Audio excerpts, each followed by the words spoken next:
This is bound to affect a lot of us. Let's begin.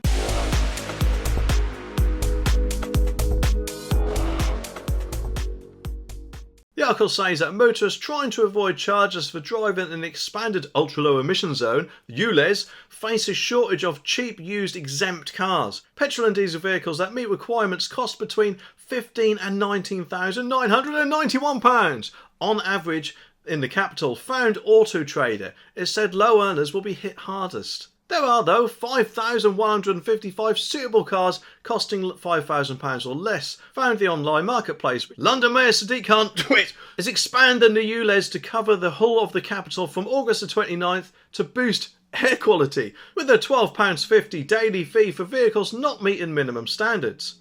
A spokesperson for the mayor said the move is absolutely necessary to reduce deaths from toxic air. She highlighted a £110 million scrappage scheme that offers £2,000 for people on low income or disability benefits whose cars do not meet standards. Hang on a minute, is he forgetting about the last century of motor vehicles that have been driving through the capital in that time? Presumably, of course, aren't exactly going to meet the modern day clean air standards, are they? Not forgetting, of course, centuries of people lighting fires in their house with smoke coming out of the chimney. I mean, what's that done to the clean air over the years? But there's no mention of that at all, is there? Presumably, of course, our clean air today is much worse than the clean air back then. It just doesn't make sense at all, does it? I myself think there is a couple of reasons for this. Firstly, the £12.50 driving fee for the day if your car doesn't meet requirements, which of course the London Mayor and his council obviously are going to be raking it in, aren't they? They might have a little something to do with it, but then again, of course, there is the whole EV push they're trying to do at the moment, isn't there? Trying to get us to all switch to EVs by 2030, which are of course going to meet the standards. But maybe if they don't even want us doing that at all, maybe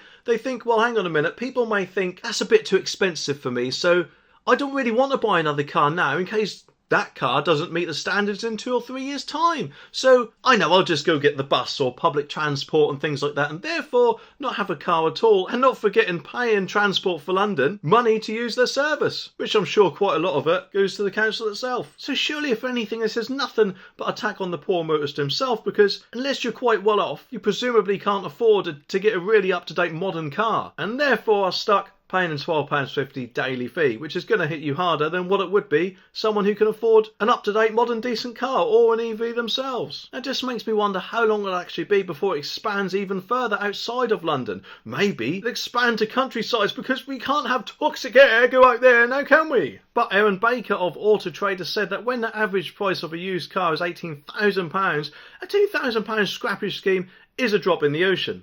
Nicholas Layers, I hope I pronounced it right, of the RAC, said the mayor should consider a more generous scrappage scheme or a means-tested TfL-backed discount leasing scheme for those using cars daily. I'm afraid I can beat both of you there because I've got an even better idea. How about we scrap the whole Ulez expansion, or in fact actually the whole Ulez thing altogether, especially as this video will tell you why they're moving us to EVs will take a substantial hit.